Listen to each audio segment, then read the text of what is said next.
welcome to CinemaSpection. I'm Tim. I'm Corinne. With the release of Mad Max Fury Road in theaters, we've decided to head into the wasteland to revisit Mad Max 2, or as it's known in the US, The Road Warrior. Max. It's a long time since I've seen driving like that, man. The warrior of the road. Every day we get weaker while they get stronger. You want to get out of here? You talk to me. Now, to do the job, I need some high-octane gasoline.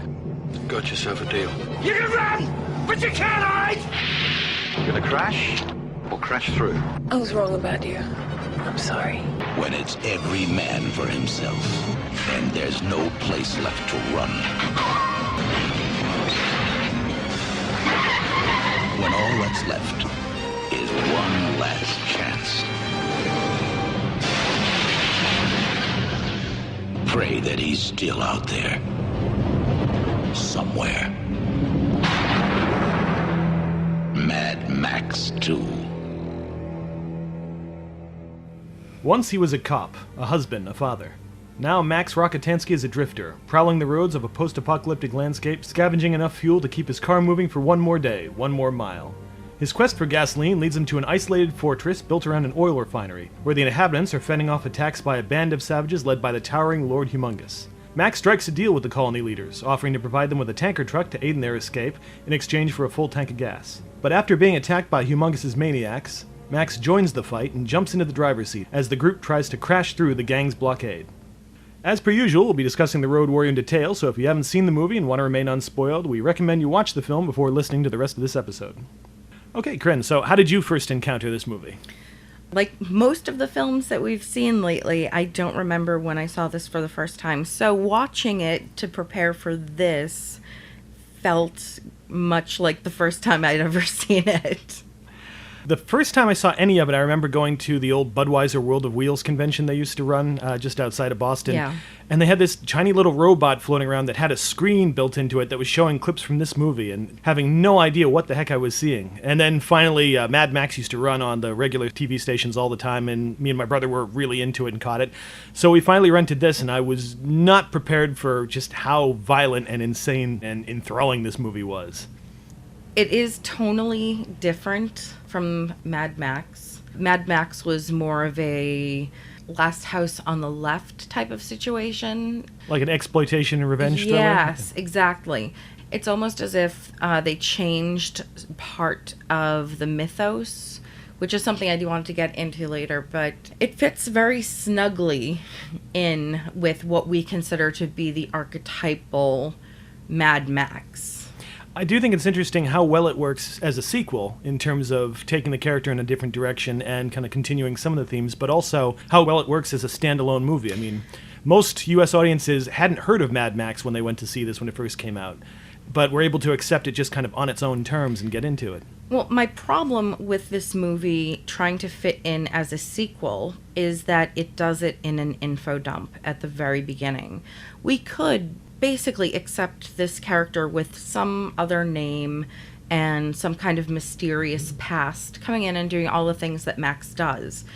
We could divorce this movie from the first Mad Max, but the writers chose not to. They chose to continue with Mad Max because it was a hit around the world, just not in the US. They walked a fine line between recreating what they'd already done so that it continued forward for the rest of the world, but also making something new and maybe even closer to what they really wanted to do with the first one.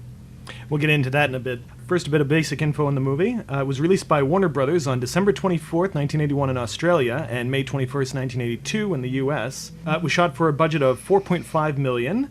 It grossed at about $10.8 million in Australia and $23.7 million in the US, for a total of about $35. As we mentioned, it was titled Mad Max 2 in Australia, but titled Road Warrior for the US release, and won Best International Film at the Saturn Awards, and also won Best Direction, Editing, Costume, Production Design, and Sound Awards from the Australian Film Institute, and was nominated for a Hugo Award. Talk about the cast and characters. First, of course, is Mel Gibson as Max Rockatansky. Which is a terrible surname. I always thought it was like Rocket Tansky, as in he's got a rocket in his tank. Or just Rocka Tansky, like, raw. It sounds like he should be, on a stage somewhere, Rocket Tansky, raw!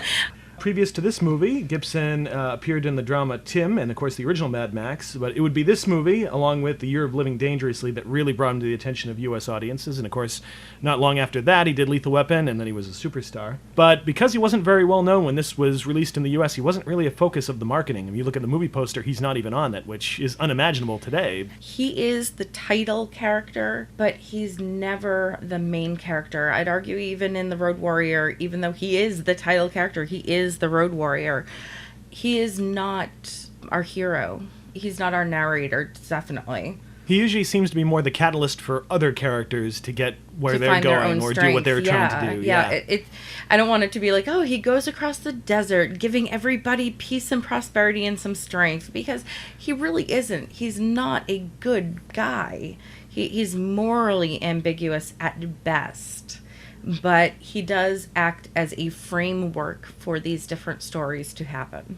He reminds me a lot of The Man with No Name from That's the spaghetti westerns. Yeah, That's exactly what he reminds me of, because he comes in as this mythical figure, and especially because, I'm hopping a little ahead, our narrator is the grown-up feral kid, and he's remembering Mad Max from the time he was a child. So he might be a little bit of an unreliable narrator, but we are seeing him in the memories of Feral Kid as this giant mythical figure who comes in and basically saves the day. So we don't know how much of what we're seeing is the trumped up memories of a child or true memories of a child. Almost like the Western gunslinger. Yes, where he kind of transforms into legend, almost like The Man Who Shot Liberty Valance, or even the real-life Wyatt Earp, where he might have done all sorts of nasty things, but legend turns them into these heroic deeds. Exactly. That's exactly how I think Max is being portrayed here.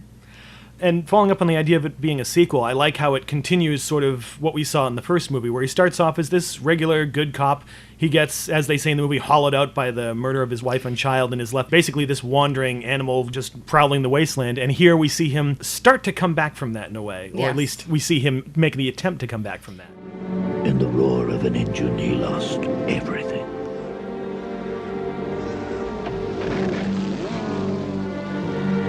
And became a shell of a man. A burnt-out, desolate man. A man haunted by the demons of his past. A man who wandered out into the wasteland. And it was here, in this blighted place, that he learned to live again. There are some storytelling issues with that info dump, especially with the reveal that the feral kid is the narrator, because how would the feral kid know all of these details about his life previous to running into the kid's group, unless one of three things. The narrator is embellishing, and then we could just retroactively pretend that the first movie was storytelling. There was more interaction with the Road Warrior than the feral kid is telling everybody else. Or Mad Max himself has become such a huge mythical character that they've run into other groups that have their own Mad Max stories. Well, especially since we see that continue in the third movie, where he interacts with more people and touches more lives in a way. So yeah, maybe he has become this legend of this wandering hero. And additionally, building off of that, if we can think of Fury Road as a fourth rather than a soft reboot, that's yet another group he has run into and affected in a positive way. One thing I love about his performance, and this is kind of one of the ones that made him a star, and you can understand it right away, because he doesn't have a lot of dialogue, but he does, whenever he's on screen, you really want to watch what Gibson is doing. I kind of miss that sort of laconic hero that we don't really see much in action movies anymore. I mean, you go back to, again, Clint Eastwood as the Man with No Name, or Steve McQueen in a lot of his roles. These are actors who wouldn't say much necessarily, but they could hold the screen even without dialogue. And that's something Gibson brings to this part that I really do miss. I think the last person that we've seen do that, and on a smaller scale, is in the movie Drive. Yes, definitely. Yeah. Gosling has a lot of that quality there, too. Next, we come to Bruce Spence as the gyro captain. Previous to this movie, Spence, who's from New Zealand, won an Australian Film Institute award for his role in the comedy Stork. He'd also play another pilot in the next Mad Max movie. With his tall, kind of lanky physicality, he gets a lot of roles in fantasy and sci-fi movies. He played Mr. Wall in Dark City. He was great there. He was the mouth of Sauron in Return of the King. He played the Train Man in The Matrix Revolutions and an alien leader in Revenge of the Sith. So he kind of has the trilogy trifecta there. And he also appeared on television in Legend of the Seeker and voiced the character of Chum in Finding Nemo. Aww. And I love Spence. He's like just a giant walking cartoon. I adore this character. I love him to pieces. Again, we've got a very morally ambiguous character.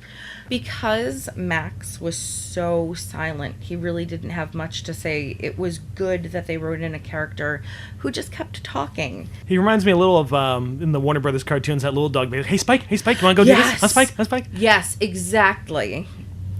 And I like that we see both Max and he have a goal when they're looking at this particular thing. They both want fuel, but the gyro captain's also basically after a date. The whole movie, he keeps talking about women and how he misses women, and as soon as he gets there and sees Baby Spice there with the top knot, he's like, hey, want to join me in my gyro there? But it's not just that. He wants to be seen as much of a hero as he himself perceives Mad Max to be. He comes in, he's like, yes, it was all my idea, and I was involved in this. And he does try to reap all the rewards of what he didn't have that much to do with.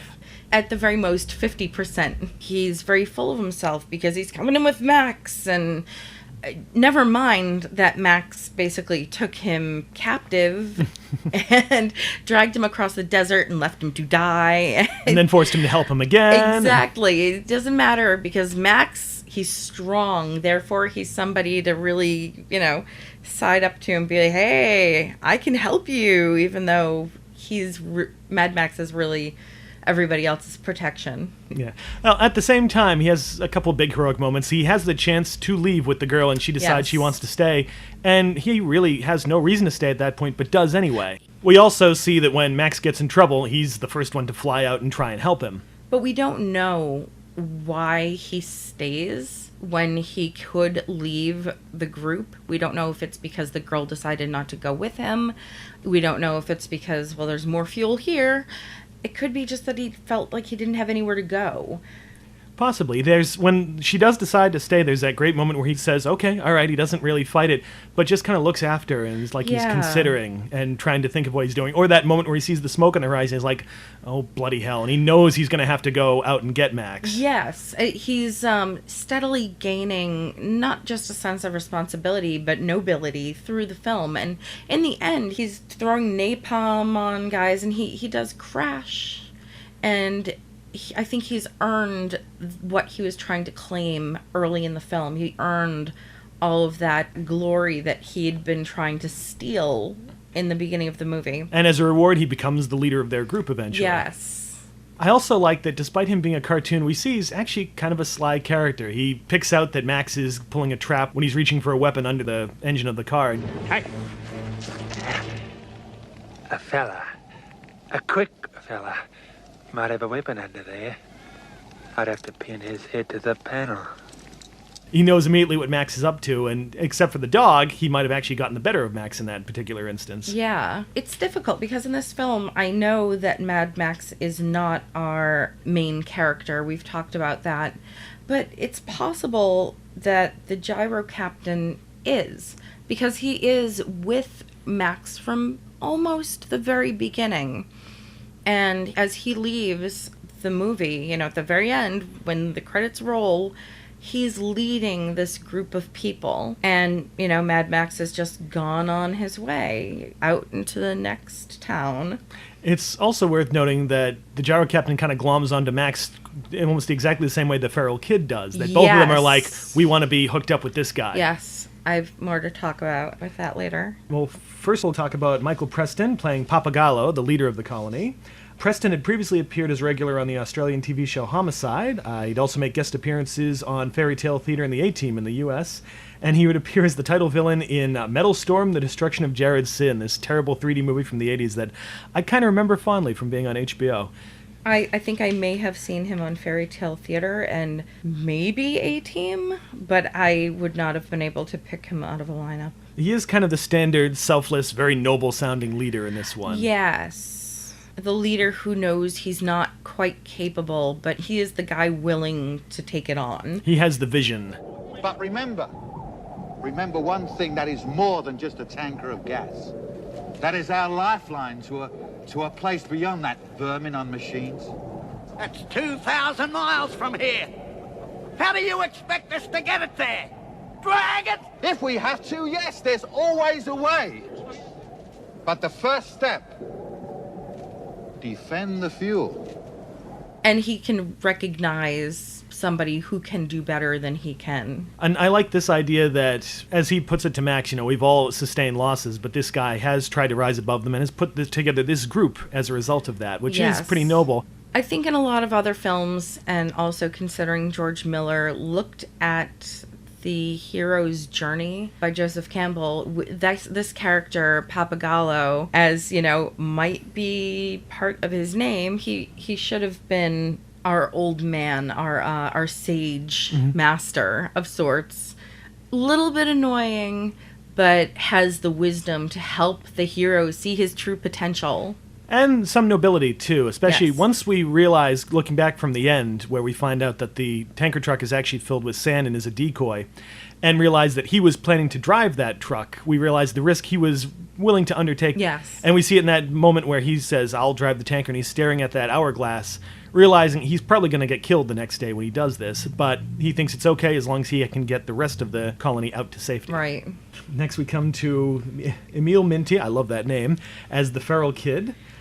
Minty doesn't have a huge career. He would later appear in the film Flute Man and on the television programs The Haunted School and A Country Practice, but this was definitely his biggest role. I loved him. I would have watched a whole movie where he was the main character just going in people's faces. And I loved this character. The idea that there was a child who had been, I'm assuming, born into this post-apocalyptic life, who had adapted so well to it that he could, recognize who to lean on, who he needed help. He would sneak into places and he'd do what needed to be done. He was doing a lot of very adult things at a young age. And I don't think he ever actually has to be rescued at all in the movie either. No. There was a time where Papagallo tells him, "You've done it. We've won. Jump onto my car, basically. Let me save you." And the kid's looking at him and like, I'm fine right here. Meanwhile, a second later, Papagallo gets blown up. And in that scene, he does not need any saving. No, he doesn't. In that scene, he's actually saving Max by trying to get that guy off his shoulder. And he saves him earlier in the scene where Max is about to be discovered by Humongous' crew at night, and he provides the distraction that lets him get away. The only time I think that he may have needed a teeny tiny bit of saving was when Max had him climb out onto the hood of the truck to get a shotgun shell, and Wes just pops out of nowhere and Max has to pull Feral Kid back in. That's the closest he came to needing to have been saved. Yeah, that's pretty much it. Yeah. And despite, he doesn't have any lines, although we get so much personality on him anyway, he's a really pivotal character in the fact that he kind of represents the state of humanity, that humanity is reverted back to this savage thing. But once we realize from the narration that that's his character, we realize he represents this idea that humanity can come back. Yes. That they can pull back from the edge and become civilized, and that, as he says, he becomes eventually the leader of the great northern tribe. Yes. And a lot of that is due to the example of Max, in a way. It is. And the fact that one of the things that bonds him to Max is this simple thing of this tiny little music box that Max gives him. And I love that moment where he's showing him his boomerang. Like, see, look at this. I killed people with this. Isn't it great? And Max kind of like says, all right, here. Gives him this little toy almost as this token of respect in a way.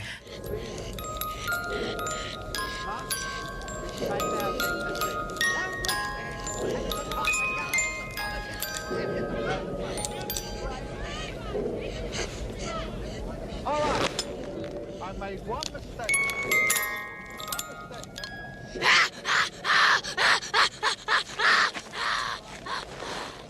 There's a little cheapness in the writer's gamble to make the audience really start to have positive feelings for Max. He is a crummy character. He ignores a woman who's being raped He basically kidnaps this guy and holds him hostage for the potential of gas. He goes into the town and says, hey, I'll help you out, but give me gas. And then he tries to ignore their need when he gets back with the truck that he promised. He's a crummy character.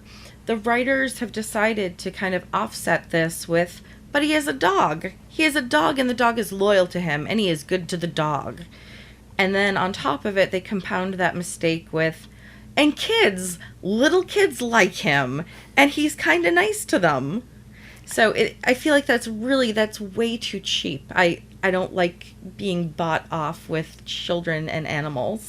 I don't know, because with the kid especially, I think it's almost less this, he just likes him because, oh, look at this guy, and more, there's this respect because they're both very similar. They both don't really want to be part of groups. They're both fine at surviving on their own, and they're not really in with being part of civilization. And I think he kind of senses that the way an animal would, the way the dog has that same kind of simpatico with Max. Right, but even then, we're still going for cheap ways to find him noble and likable to offset all of his not-so-nice personality traits and actions. See, I don't really know if that's what offsets as much as some of his behavior later on, which I'll get into. Well, later on, but I feel like he has such a relationship with that dog. It's not just man and best friend, it's like man and symbol of how this particular man is still kind of good. It's really, I don't like it. I would rather he attempted to save the woman who was being raped than get mad at the bad guys because his dog got shot and try to fight it out. Well, in the case of the girl being raped, he was nearly half a mile away watching through a telescope as she's being attacked by about a dozen guys. There's not really much he could do in that particular situation. Yes.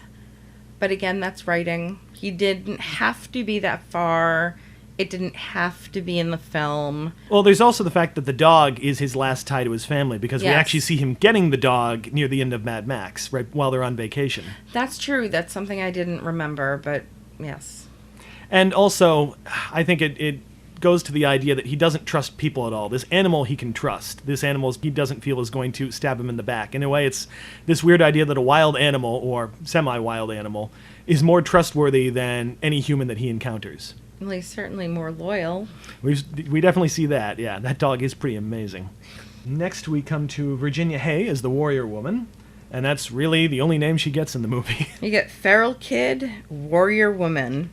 So children and women don't get names. Hay is best known for playing Zota Zen on the sci-fi program Farscape.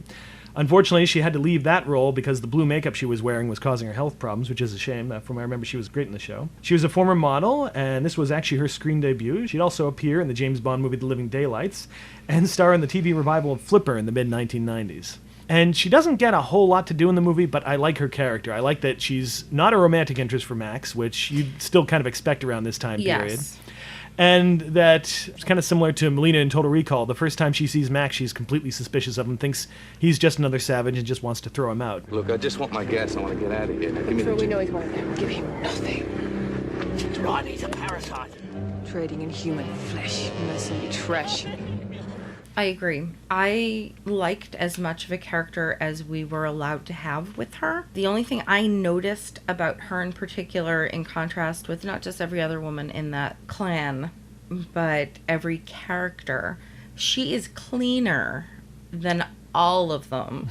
She's wearing pretty much very, very, very pale tans and whites, and she is clean. She might have a little artful dirt, but she is clean. And it became very apparent that she's supposed to be the eye candy of the movie. And that I wondered, and I didn't know until this moment, that she was a model. But it makes sense. Well, in terms of her uniform, I could buy that because there's almost a military way that she conducts herself, especially since she's always following the orders from Pappagallo. I almost could buy that she was a former soldier, and that's why her outfit would be clean. She'd maintain it with discipline and rigor. In terms of the hair and makeup, yeah, that's a little hard to swallow. I do appreciate, at least in terms of Warrior Woman's costume, that it is an actual costume. She's fully clothed Yes. for the whole movie, which you wouldn't have expected. In a lot of these movies, you expect, her legs are bare, there's cleavage sticking out or something. Something that's totally not logical, but she has full armor on for the entire movie, which makes sense given what she does for the colony, that she's out in the front gate protecting everybody. And next we come to possibly the most remembered character of the movie outside of Max, Vernon Wells playing Wes. Or as I call him, Red Mohawk. Yeah, Humongous' number one toady. He's a familiar face as a cinematic heavy. He'd actually play pretty much the same role again in Weird Science, the John Hughes movie, in a cameo. He'd also play Arnold Schwarzenegger's mercenary nemesis in Commando. And played more bad guys in Inner Space, where he was Mr. Igo, the guy with the snap-on hand, Circuitry Man, and several Power Rangers programs as the character Rancic. Again, doesn't have a whole lot of character development, other than he just wants revenge for what happened to his... Well, there's a little question as to what his relationship with that character is that we'll get into in a second. Was that a woman? That was a man. Okay. That was definitely a man. They could have been anything. We don't know, because it was never mentioned. But his level of upset, it's some sort of intimate relationship, whether it be family, friend, or lover. We don't know. There's an implication, lover, especially because we hear hints like Humongous talking about gay boys to the gate as one of his commands. Oh, I didn't hear that. That is awful. But Wells himself claims that the boy wasn't intended to be his lover, at least this is how he views it, but a boy he had rescued and raised, which I think is interesting. That is very interesting. Because it makes him a counterpart to Max and the feral kid. It does. It also makes him a much more sympathetic character. I kind of wish we'd known that, but there wasn't enough room in that movie to explore that relationship. I do think it's interesting also that he seems to have a real mad-on for Max a lot more than the feral kid, considering the kid is the one who really killed the Golden Youth, as he's called. Possibly the idea of a kid getting one up on him might be too much for him to handle. Although he actually seems to transfer it to the entire colony, too, because he is very big on the idea of killing them all, to the point where he goes against Humongous' orders and just wants to get in there and slay everybody. We go in, we kill,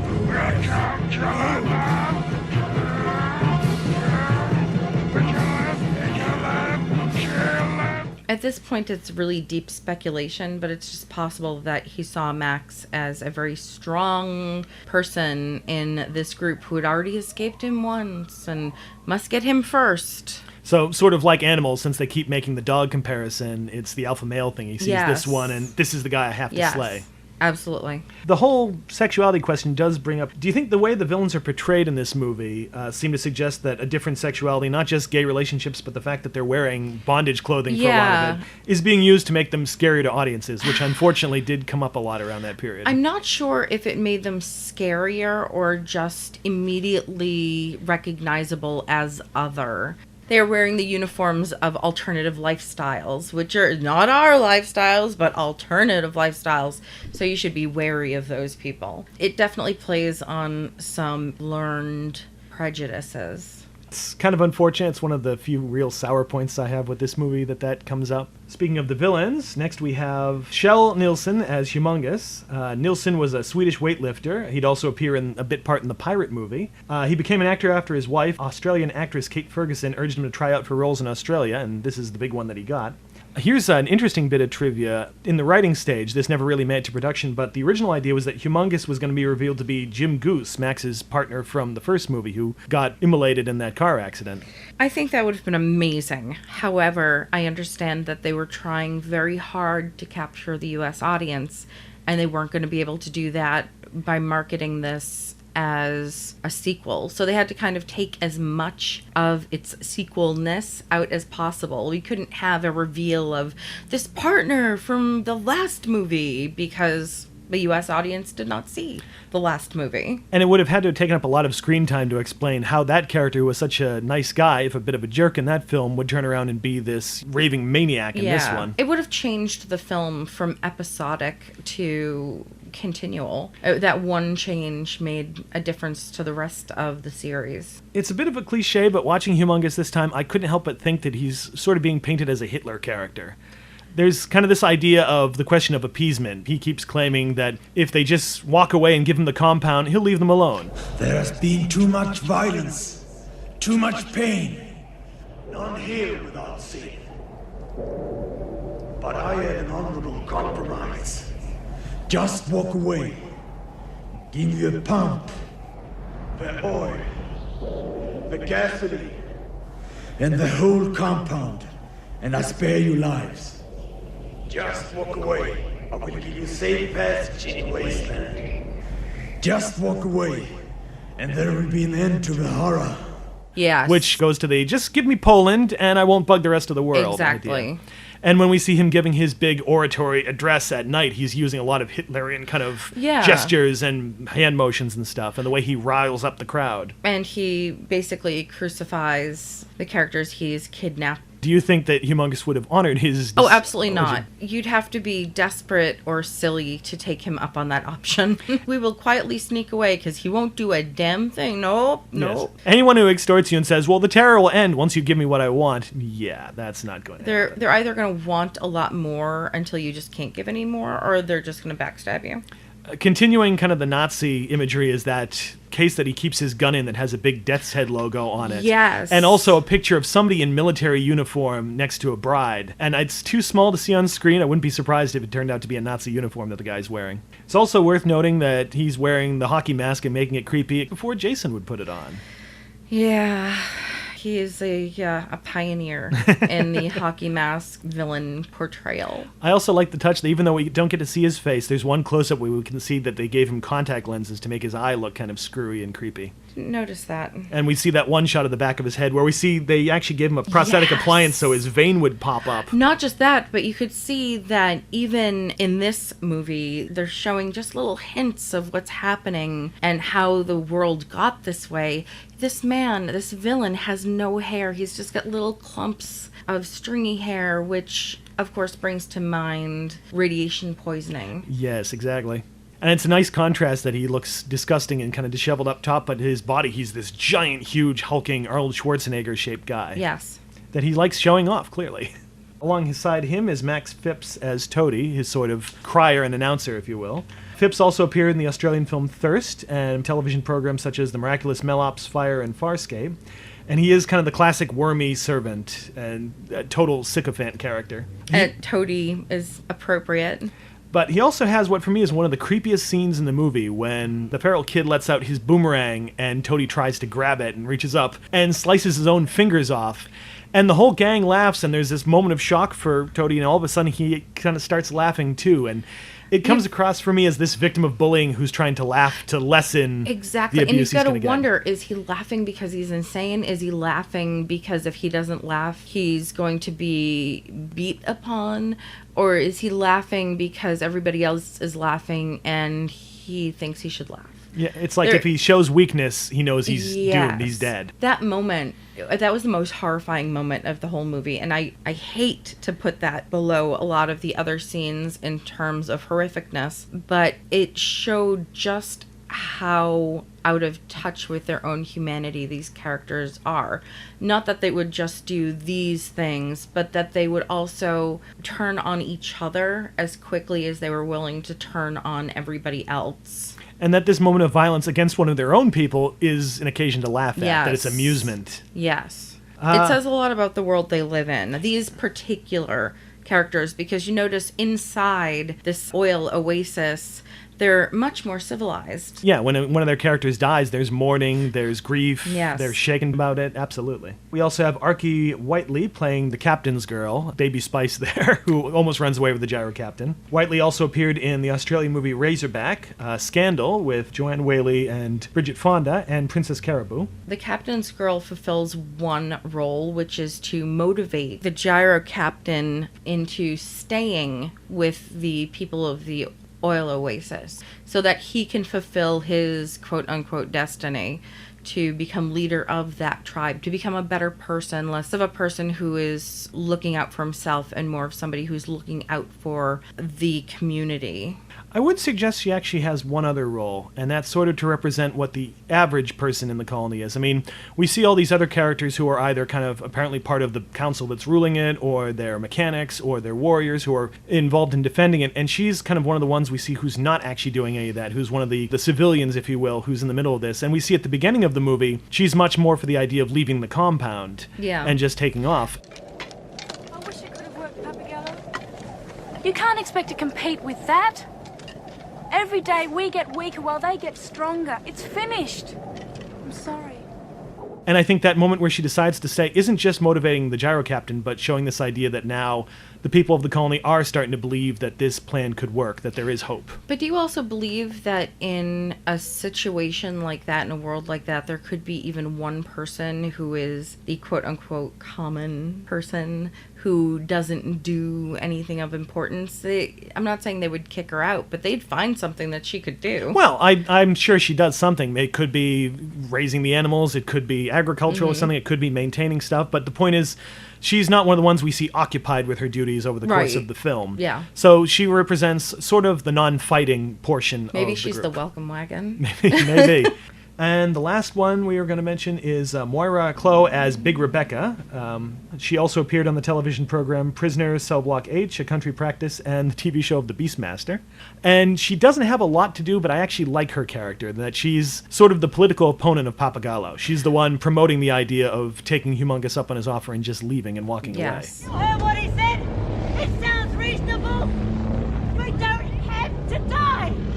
All we have to do is walk away. No, we've worked too hard. It's simple. All we do is change the fuel and this junkyard for our lives. Look, if we walk out there, they'll slaughter us.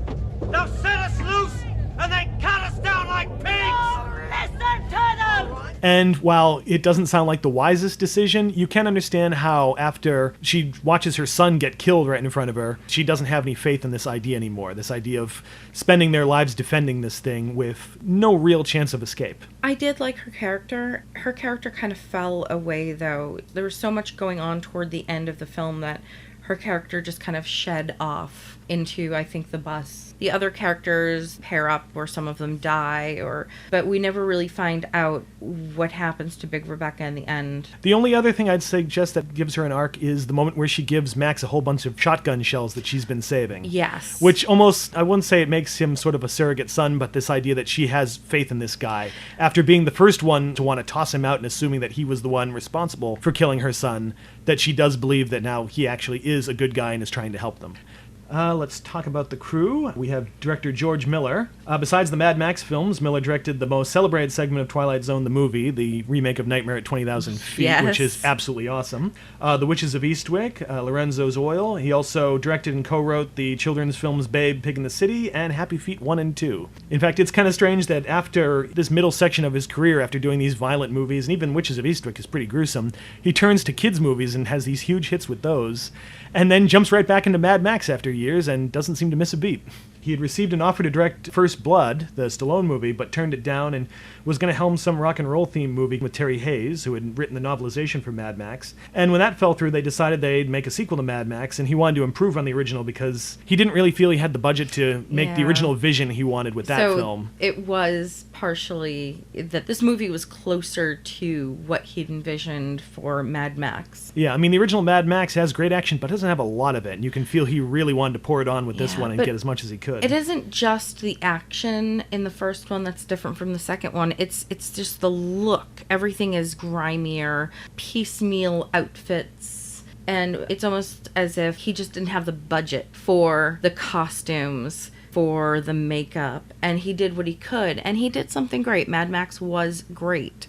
I think that Road Warrior is better, but they both serve slightly different agendas. Mad Max itself is giving us a world so much very closer to our own that's on the tipping point. And Road Warrior is giving us what happens after that. Well, there's always that idea that things have to get worse for the sequel. The stakes have to be bigger, and well, they can't get much worse than what we see in this film. It's funny, Miller actually dressed in costume as one of the gang to shoot footage from one of the trucks during the final chase, but he accidentally switched the camera off during the take and switched it on when it was finished. And once director of photography Dean Semler saw it, he basically replaced him and said, "Let me get a real cameraman in there." Oh, being fired. From his own movie. We also have to mention the producer, Byron Kennedy. He studied film at the University of New South Wales, where he met George Miller. The two of them formed the Kennedy Miller Production Company and produced Mad Max and The Road Warrior. Unfortunately, as they were planning the third movie, Kennedy was killed in a helicopter accident in 1983. Oh, that's painful. Was it on location? He was scouting locations at the time. And Miller was so distraught over it, he actually considered just abandoning Thunderdome and not doing the film. Eventually, he did direct it and dedicated the movie to Kennedy. It is a shame that he wasn't around to see what Miller has done with the last one. It is. The script was written by Miller, Terry Hayes, and Brian Hannett. Hayes would go on to write several projects for Kennedy Miller, including Beyond Thunderdome and the movie Dead Calm. Great movie, that one. Mm-hmm. He also co-wrote the screenplays for the Mel Gibson thriller Payback, Vertical Limit, and From Hell. Brian Hannett was one of the second-unit directors on the movie. He would later write and direct the movie Flashpoint and the sci-fi thriller The Time Guardian, which he was inspired to write after he saw a strange rock formation while they were shooting this. And the structure of their screenplay, we'd mentioned how it was influenced by The Hero of a Thousand Faces by Joseph Campbell, but there's also a lot of Akira Kurosawa influence in there. There's that same idea of the lone hero walking into this situation, first thinking he can get some kind of financial gain out of it, and then becoming actually involved in the plight of the characters who are under siege. Which we can also compare to Han Solo, and a lot of the writers who've taken their cue from Joseph Campbell, the archetypes, of course, are the same. The director of photography for the film was Dean Semler. Semler also photographed movies like Stepping Out, Hoodwink, and Razorback. He'd collaborate with Miller again for Beyond Thunderdome and would start shooting a lot of American productions, including Cocktail, Young Guns. He won an Oscar for Dances with Wolves, Waterworld, and a couple of Mel Gibson movies, such as The Patriot, We Were Soldiers, and Apocalypto. He makes a pretty apocalypse. The apocalypse was very green. And I know, again, that was probably a budget constraint. But for a movie that we think of as a desert movie, it's the desert, it's the apocalypse, nothing green. We see green everywhere. If you can take it within the context of the series, we're still just past that tipping point where the apocalypse has occurred. So the earth is still forming into what it is going to become, which is much more desert, dirt, and sandstorms. And we see that in the next movie, too. Most of Thunderdome takes place in complete desert. Yes, so there's an evolution of the landscape, which is necessary because I think they did definitely want to go all desert. It may have just been an accident that it happened the way it did, but it's pretty damn good. There's also just a lot of really beautiful shots beyond that. A lot of the night scenes of the refinery with the sky and the sunset behind them. Beautiful. And a lot of the tricks they used for the chase scenes, like having the camera very low to the ground during a chase scene, so even if the cars aren't going that fast, it looks really fast. I have never seen car chase scenes, filmed as well than I have in all of the Mad Max films. I'm on the edge of my seat, I'm biting my knuckles, and I don't realize that it's been 11 minutes. I don't realize it's been a half an hour. I just know that they've got to get out of this somehow. It is just filmed so well. The pacing is gorgeous. No, I totally agree. I think this probably is one of the best, if not the best, car chase scene ever filmed. Just the energy of it. Those amazing shots where it looks like they have a camera mounted, I don't know if it was on a helicopter or a truck, where it's speeding through the entire chase to hit the truck at the very end of it. And shots like that. There were moments where we were both cringing because a lot of these are practical effects. There are real drivers taking these real risks. And then there were points where, something would happen and I would think, I hope that was a dummy. I hope that was not a real person. So it really is bravo to that entire driving team. Just incredible. And at the same time, there's a lot of shots where we know they can't really be moving that fast, where, say, Emil Minty is on the front of the truck, and yet the way they shake it and the angles they use really make you feel like they are going that fast. Again, at that moment, I was like, I hope they didn't make this kid get out on that roof. Some of the other tricks they used, they changed the frame rate a lot of times where they're shooting. You can see that where sometimes the scenes are speeded up because the frame rate's as low as 12 frames per second. It was only noticeable to me in one scene, and I felt it was very disruptive in that particular moment. It was like maybe 5-second shot or something, but it felt a lot like Benny Hill. They do that sometimes in the final chase too, but the camera's moving around so much it's not quite as noticeable. I didn't notice it. It was only that one moment. In fact, the shaky nature of some of the photography came because there's one moment where Semler was perched on the side of the truck, shooting when it was arriving in the compound. It was when one of the gang leaders smashes the truck's window, and Semler had to kind of move away and not actually look through the eyepiece to see where the camera was shooting, and Miller actually liked the way it looked with the camera shaking around kind of erratically, and encouraged him to do that a lot more, and you see it in a lot of the chase scenes, and he continues it in the next one, too. Which makes me wonder how much of our obsession with shaky camera can be traced back to that accident. But it's used judiciously, because, I mean, we can always tell what's happening in the scene where we need to. It is in this one, but, you know, when somebody knows how to use something well, they use it sparingly and to good effect. And when other people try to copy it and it evolves over time, the audience gets nauseous. Yeah, well, a lot of times it's used to hide problems like actors don't really know how to fight very well, or they don't have the budget to do a stunt very well, so here they clearly have both of those in spades. The music score for the movie is by Brian May, not that Brian May from Queen. No, it isn't. Not as much as you might get excited when you see his name on the screen. Nope. Along with the first Mad Max, he'd also composed the scores for Thirst, the American movie Cloak and Dagger. Which I adored. That's a great movie, yeah. Freddy's Dead, The Final Nightmare, and Dr. Giggles. He died in 1997, unfortunately, but he won an Australian Film Institute award for his score from the original Mad Max. And I love his score is really kind of overblown and melodramatic, but it's wonderful and it fits this perfectly. My litmus test for a score and how well it works is how much did I notice it?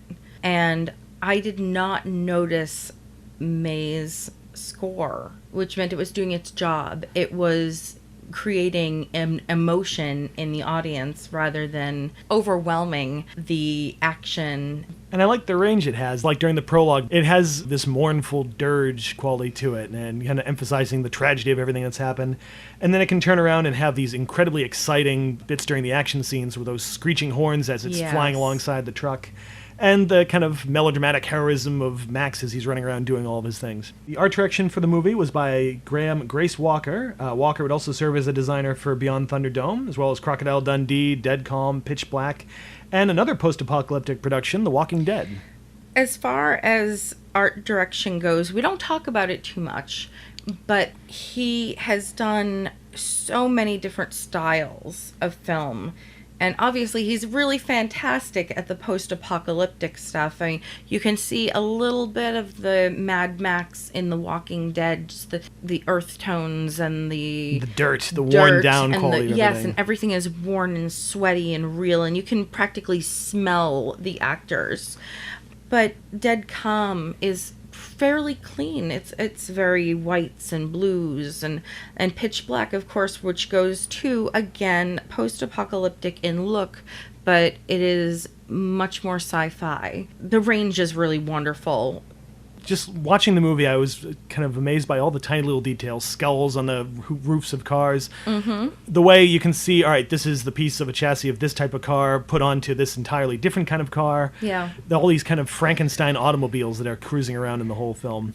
Also, a couple of the cars have animals on them. One of the cars has a snake painted on the roof. Another one has a bat painted on the side of it. And I think the art director must have worked pretty closely with the costume designer Norma Morceau, because they carried that aesthetic through, in that one of the characters has a teddy bear attached to his belt, and just these little odd accents that are very consistent throughout the movie, but give you so much information to the character. Well, one you pointed out while we were watching is that there's a pink car with a driver with pink hair in a pink outfit. Which I was in love with. And it's a split second. You see this character for maybe one full second on the screen, but he is a full-blown character. That is just wonderful. And let's talk about that costume designer, Norma Morrisseau. She also worked on the sequel alongside Walker and would team with him for Crocodile Dundee and Dead Calm. She also created costumes for the Dolph Lundgren version of The Punisher, which, if you've seen that movie, he's pretty much wearing Mad Max's outfit. And Patriot Games, No Escape, which has a very similar design aesthetic, and The Quiet American. And for some of the specific costumes, I love Max's costume in that if you look at it, you can see how it reflects a lot of things from the first movie. He has a leg brace on where he was shot in the knee in the first film. That was a wonderful follow-through. His sleeve is cut away from where his arm had been run over by the motorbike in that film, and you assumed a paramedic might have had to cut it off to get to it. The way he's adapted to life on the road. He has tool belts hanging from him. He has gloves with the fingers cut off so he can load his shotgun faster. All these tiny little details that give it the costume a sense of being lived in and weathered through actual activity, not just something that came off the rack. There were some questionable choices as far as costuming goes. The gyro captain has one of the most incredible costumes I've ever seen on film, but it is ridiculous. He's wearing this unitard that is bright yellow. I mean, it does get grimier as the movie goes on, but it's pretty bright when we start out. The pilot hat with the goggles, a codpiece, a jacket, and these disgusting-looking shoes. Yes, he's dressed like a post-apocalyptic court jester. Yes. And it's this sense of, it's an outfit he's scavenged. Basically, he's taken everything he can find out on the road, and that's what he wears. Many of the gang's costume elements, as we mentioned, came from S&M shops, used clothing stores, and a lot of sporting goods. There were a lot of helmets and pads and braces and gloves, those giant hockey shoulder pads. Like those are going to stop arrows and bullets and stuff. Well, it has the right look. Yeah. Even though that look really hadn't been made until that moment, it did have the right look. And again, this sense that it was probably all they could find, and it's better than nothing. Mm-hmm. I also never noticed the detail that Pappagallo has a hockey helmet on to match Humongous's goalie mask. Yes. That's a really nice touch. And also, this subtle idea that the costumes are indicative of the characters' natures, that we have the bad guys wearing black leather and metal, and the good guys, like Pappagallo and the Warrior Women, are wearing white, basically. They're the good guys clad in white. There is that very easy, okay, who's the bad guy and who's the good guy here? Who's wearing black, who's wearing white? And it's an interesting detail that Max is also in black leather along with the bad guys. Yes. Which aligns him with them in a way that he's a scavenger to some level like them. Maybe a little less murderous, but not too far removed. It definitely aligns him with the bad guys in that he is more looking out for himself than he is looking out for other people. A few notes about the production. It was filmed in Broken Hill, New South Wales. One of the largest costs for the movie was the construction of the refinery colony, which was the most expensive set in an Australian production up to that point. And then it was destroyed in the largest explosion for an Australian film to that point. I did ask when that explosion happened. I'm like, no, I didn't even ask. I said, that's not a model. No, and then I was a little horrified by how much pollution went into the Australian air that afternoon. Supposedly it was so big they actually had to inform airlines that they were going to be exploding something in case it interfered with planes over that airspace. It was huge. And you can see how many cameras they filmed it with because it was one of those one-take deals. They only had one shot to do it. There was no way they were building it again and blowing it up again. And you can even see the shock waves emanating from it as each detonation happens. It is beautiful. You see these tires that make up some of the wall flying through the air just as high as some of the smoke clouds. And those were big tires, too. Yes, the big, heavy ones. They were definitely truck tires. Let's talk about some of the themes and meetings.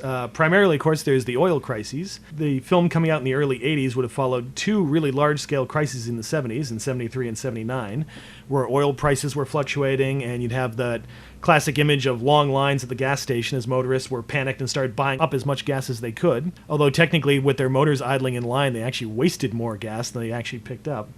And there were even calls for gas rationing, and this movie seems to portray the ultimate nightmare of that, how far that could go, how nightmarish it could get, where people are killing each other for gasoline. And also this idea that no matter how bad things have gotten, people have not broken away from that idea of gas-powered vehicles. We don't really see them trying to find some other form of energy. Well, not just another form of energy, but they could very easily, much easier than killing each other for oil and gas, they could remain in one place. They could make a community and they could live. There would probably be some need for gas when it comes to generators if they want to use that, or scouting, but there wouldn't be such a demand on the oil. And it's funny because that and the idea of alternative energy are two things we see in the sequel, where Max is using camels as locomotion, and Bartertown, which is this one stable place people can go and trade for gas or supplies and such, is using methane. It's definitely, throughout the series, it's an evolution of this new world. And in the newest movie, it's moved on from gas to water being the focus of it, which is a big concern right now, the idea of clean drinking water. Yes. Of course, the other big theme is the idea of the Joseph Campbell concept of the reluctant hero, and in this case, the need to participate in society, which we see Max not doing at the beginning of the film. Yes. He's content to use this crisis just as a chance to refuel himself and get back on the road and wander again. And it's interesting because in a lot of other lone hero movies, you see a character who's like that, who's just out for self-gain, and usually the moment where he actually tries to help somebody is the moment he gets in trouble. Yes. But I like here that Max is doing okay when he's helping them out. It's when he leaves and tries to go be this lone wanderer again that he gets himself in trouble and nearly gets himself killed. Yes. See, this is where it comes to the big question. Why does Max agree in the end to drive the truck and help the colony? If it's all the same to you, I'll drive that tanker. The offer is closed. Too late for deals. No deals. I want to drive the truck. Why? Why the big change of heart? Believe me, I haven't got a choice. Okay, well, I think there are a couple of reasons. One of which is the bad guys overturned his car and then shot his dog. So he needs to become mobile again, so he needs something to drive in, and he also needs to stick to the bad guys. Well, there's that. I thought, watching it this time, the idea is that, as I said, he thinks he can just wander off on his own and go back to the life he had, and he quickly sees that, no, he can't do that. Not just because he loses his car and he loses his pet, but also he realizes he would have died out there if it hadn't been for the gyro captain helping him. So now it comes to this point where he realizes he does have to trust people to be able to survive. Without them, he is going to end up getting killed some way. I like that as a theory. I'm not sure how much he realized he couldn't make it on his own. I think he comes to find that out partially through the movie, but he does go off on his own. He doesn't have an arc. He has a circle. Well, but we also see a couple other little hints throughout the movie. Like one great bit is when Wes gets into the colony after Max actually drives the tanker in, and we see Wes running around causing trouble, and see Max suddenly run at him, and we think he's running to chase Wes, but instead, no, he goes up to the rampart and mans the gun to keep the guys away. Yes. He's now in the defender position. Yes. I will argue again that he was in harm's way and he needed to get out. I agree with you that there is a moment where he starts to realize he can't do this on his own. And that's when the tanker is tipped over and starts to shed the big reveal of grit and sand. And who should show up but the gyro captain again. And he smiles at him. It's like, oh yeah, this guy's going to be here to bail me out. I think that's really when he gets it, that being part of a community is not a bad thing. See, I almost saw that as the reason why he ends up on his own again at the end. He was never told about this plan that he's running the decoy. Well, the decoy probably. I mean, I agree with you there, but when it comes to at least accepting the gyro captain into his manly embrace, that smile, which is, I think, the first smile that we've seen in the Max character since close to the beginning of the first movie, that's a big moment. That's a big character moment. And yet he doesn't go with them. Not in the end, because he has what he needs. He's got the wheels, he's got the gas. He got what he came for. Well, the other thing I wonder about that is that there's almost this sense, and this comes up in the third movie too, and a lot of other movies like this, that while he can help people get to this paradise, that Max doesn't really have a place in it. Yes. That he's too much like the bad guys. Even while he does attempt to be heroic and do the right thing, he kind of realizes that he can't exist in this kind of society. I did want to talk a little about what you just referenced. They want to go to paradise. They call it paradise, and one of the character unfolds what looks like a travel brochure. You have to come, Sonny. This is where we're going. Paradise. 2,000 miles from here. Fresh water, plenty of sunshine, nothing to do but breathe. The audience has a little chuckle because it's a travel brochure. This place does not exist. But this tribe has seen it for what they've decided is their salvation, their paradise, their heaven. And a lot like the sanctuary of Logan's Run, it's a false heaven. It's a false promised land. It doesn't exist, but it keeps the characters moving towards something. It keeps the journey going. And I like that Max in that scene seems to look at it as, yeah, no thank you. You could see that Max, even if he didn't know this was not a real promised land, he's definitely skeptical of its existence. And I wonder if even Pappagallo figured it was probably fake, but it was something to get the group motivated, to get them out there and I get would them have moving. loved to have seen that. I would have loved a conversation between Pappagallo and Max about their skepticism of paradise, because it's a motivating factor. They could stay at that oil oasis and fend off people as long as they wanted, but they felt the need to move. They had to get to paradise. I kind of like that we don't get that because it lets us read between the lines of it, the same way that Pappagallo doesn't tell Max that he's going to be running the decoy. Right. Then he's kind of this ends justify the means type of leader, that he's willing to tell him, sure, that's the gasoline, get going to get him on the road, right, while everyone else is escaping out the back door. Kind of continue on the theme that Max is very close to the Marauders. There's a couple things. There's that speech he actually gives in the first movie where he tells the police chief that...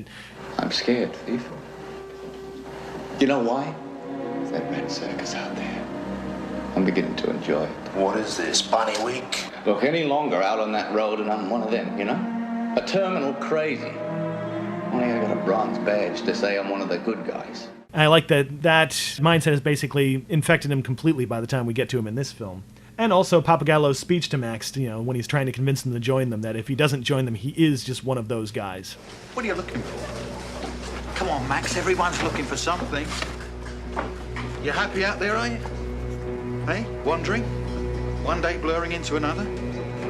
You're a scavenger, Max. You're a maggot. You know that? You're living off the corpse of the old world. Which I think is also a bit of a factor in Max's decision as well. It's a bit of, if you ignore this injustice, you're just as bad as the bad guys. You're part of the problem, not the solution kind of mindset. For a movie that is set, we believe, in the Australian desert, there are a lot of animals. We physically see a dog, rabbit, snake, pigs, and chickens. And camels.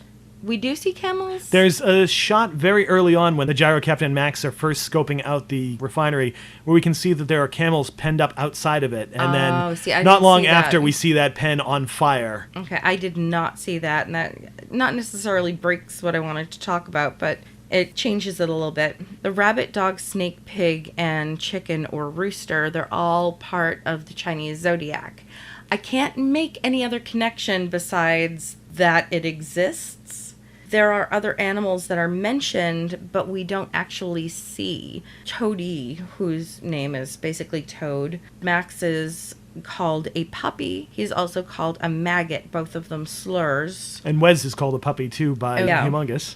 And then, of course, there are the animals that we see, the snake and the bat on two separate cars of the bad guys. It's very interesting that the animals we see have that loose connection. There are definitely these kind of connections to animals. You see Max Yes. with this dog wandering, this lone dog. The gyro captain with the snake, and that he's kind of wily and will trick you. And he uses that snake to actually get prey. Yes. Pigs and roosters aren't really wild creatures as far as we think of their usefulness to humans. They're livestock. They're livestock, and Yep. they were in the oil oasis. And the rabbit, we see the rabbit twice, and I feel bad for the rabbit. We see the rabbit in a kind of humorous move where the dog has a fake bone in its mouth that's connected to a shotgun, held to the head of the gyro captain, and this is all Max is doing. And then we see a rabbit on the side of the road, and gyro captain looks over at the rabbit, and he's like, and the dog doesn't move. The dog doesn't move at all because he's that good, he's that loyal. And the gyro captain says, "Good dog," which we are all grateful that we don't have to see the gyro captain's brains splattered all over the inside of Max's car.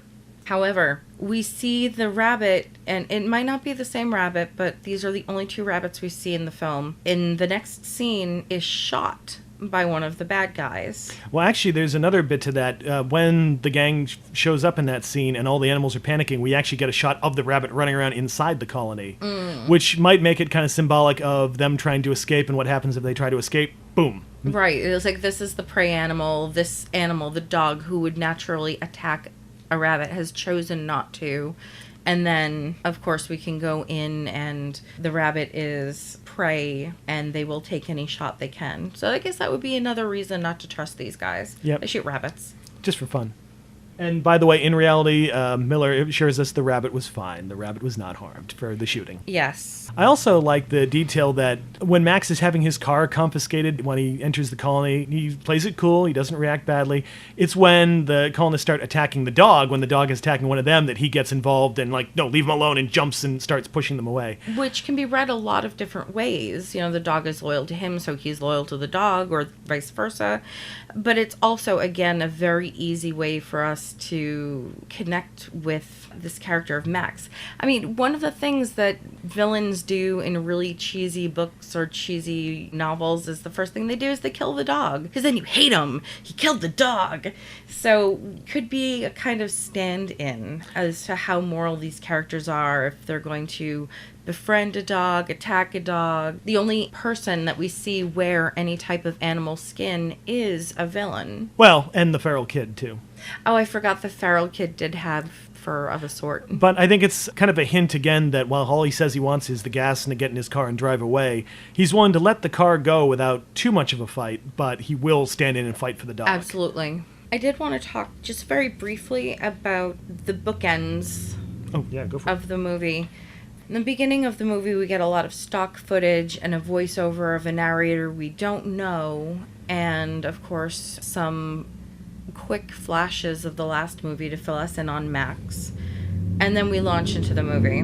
At the end of the movie, they bookend it with a narration again, and the reveal that the narrator had been the feral boy. It would change the film to take away those bookends, because now we're seeing it through kind of an omnipotent lens.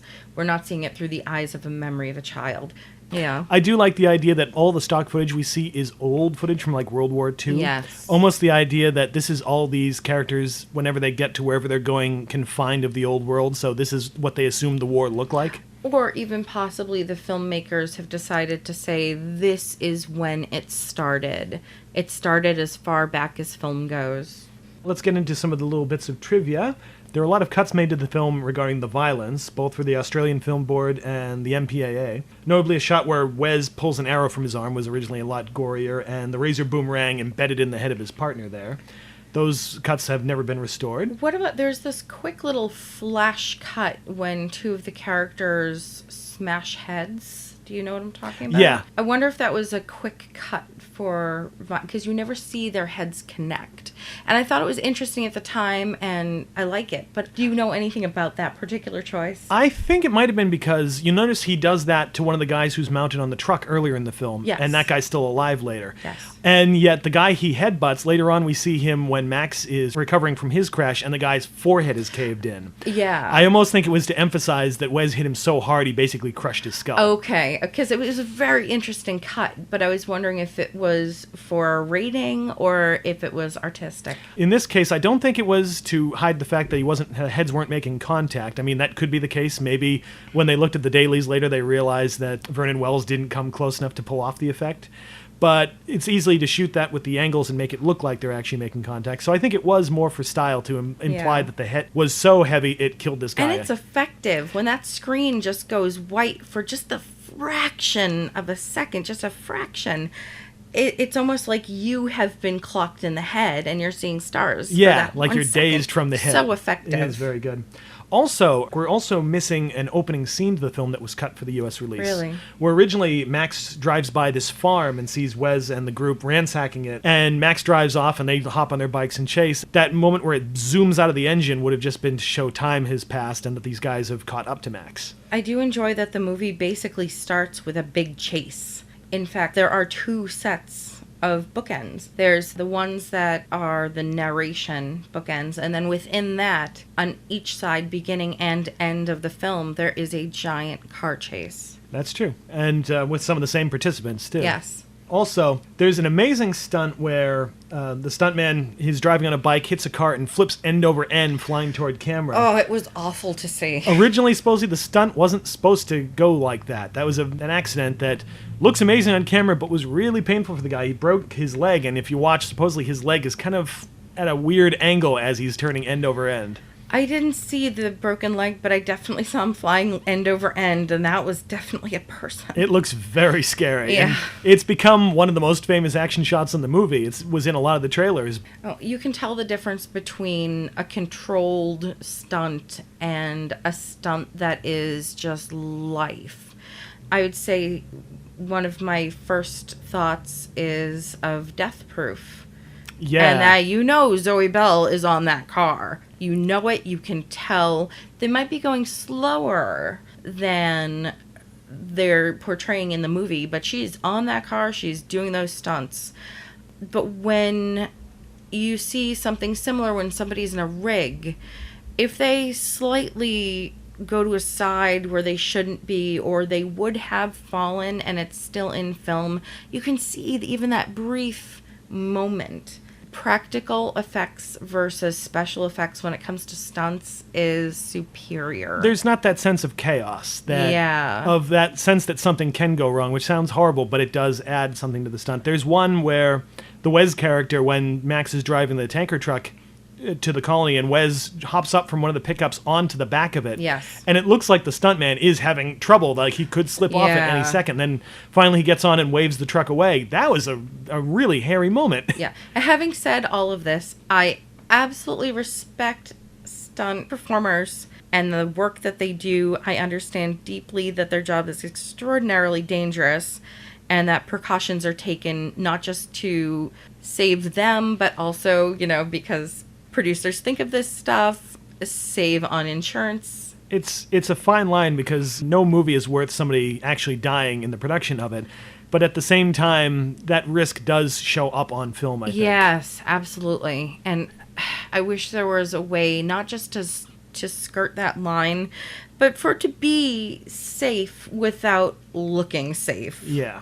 Let's talk about Max's dog. The dog was actually an animal found in a dog shelter, and he was actually scheduled to be put to sleep the day before the production found him. The person who was casting for the animals in the movie saw him just playing with this rock and thought it was really cute and decided, all right, this dog is the one.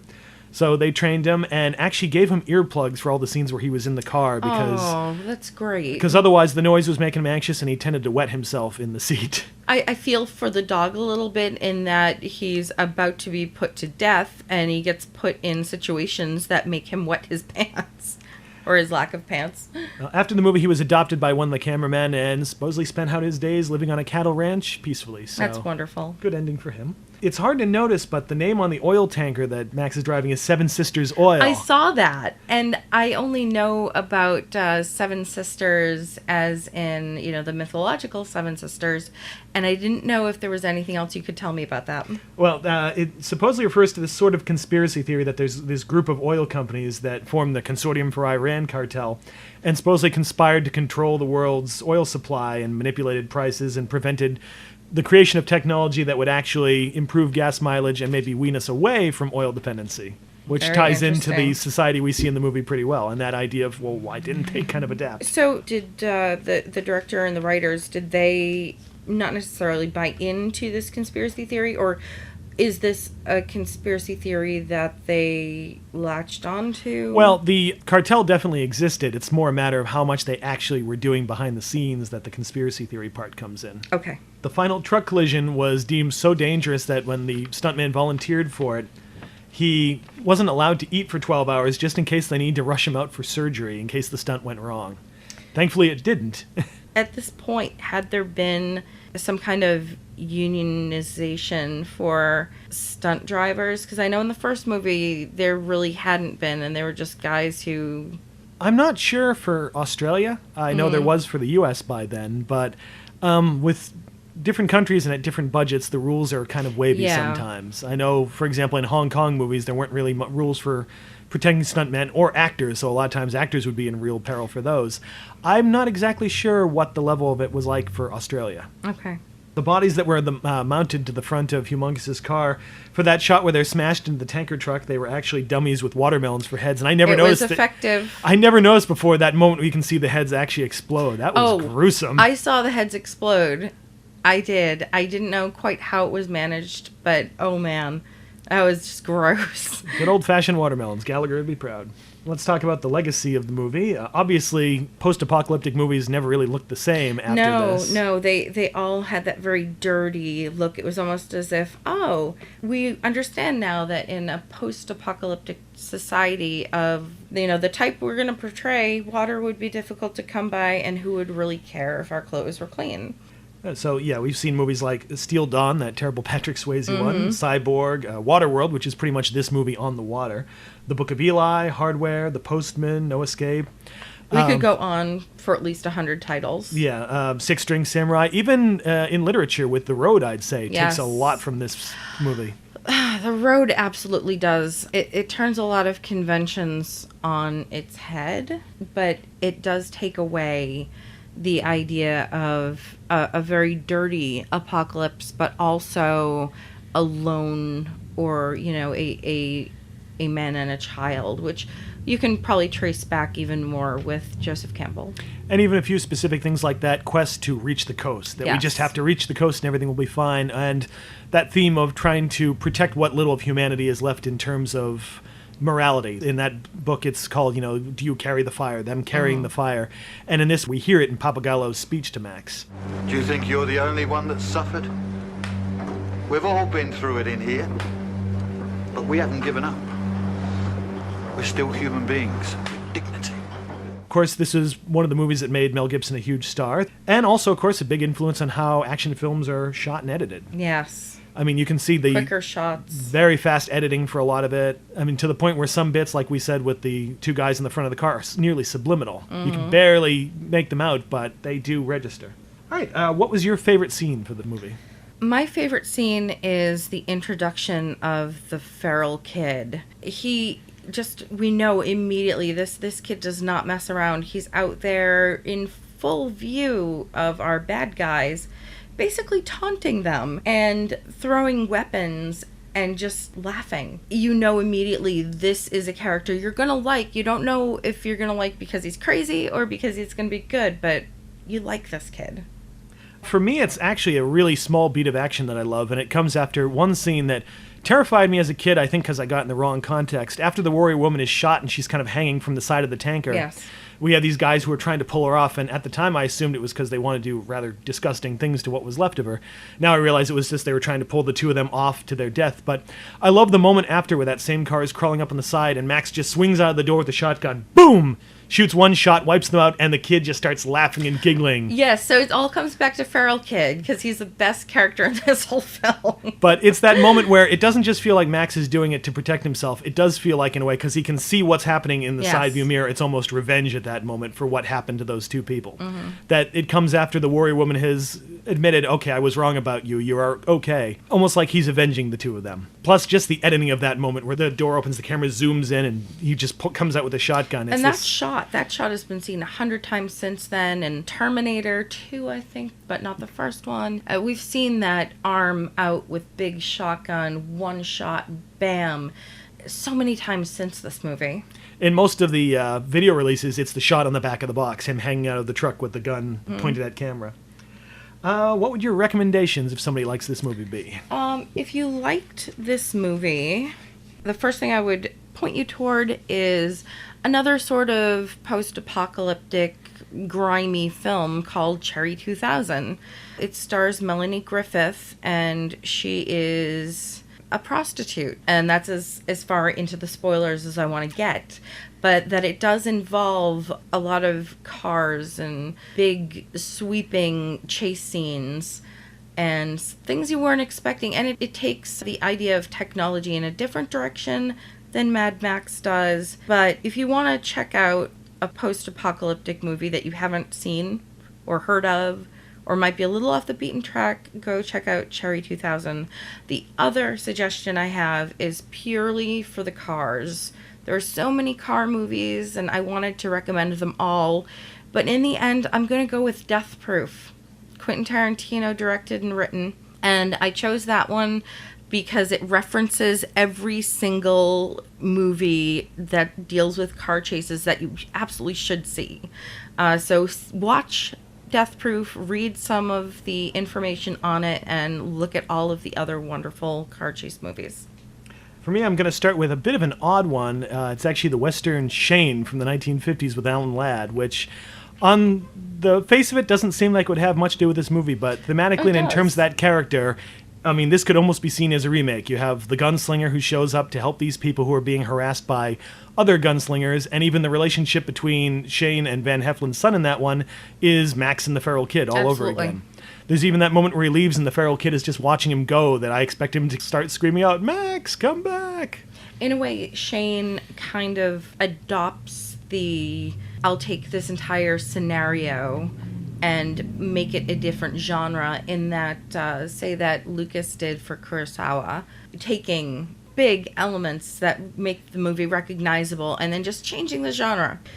So in this instance, we went from action, I'm just going to say action, and we went into a Western. A lot of these movies do have kind of Western vibes at the core of them. They do.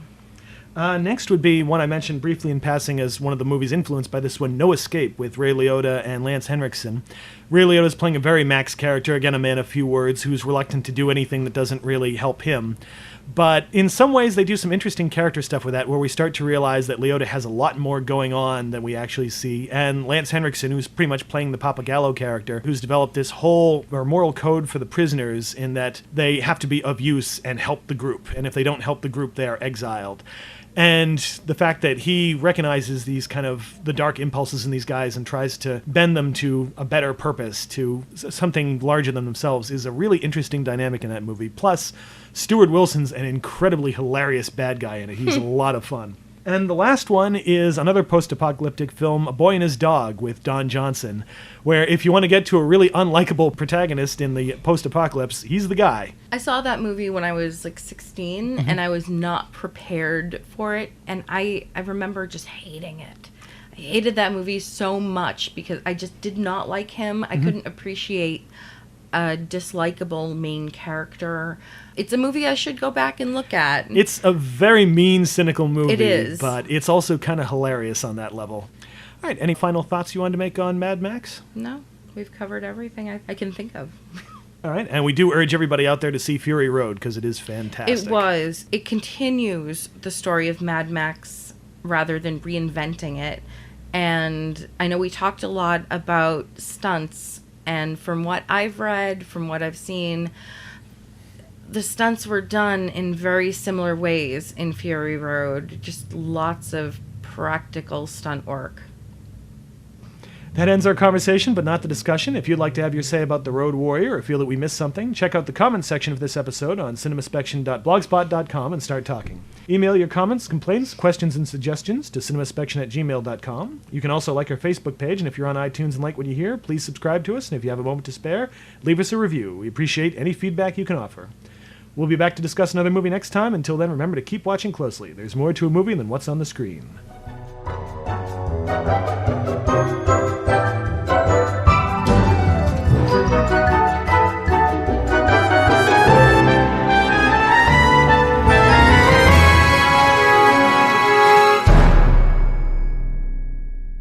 Rockatansky, raw!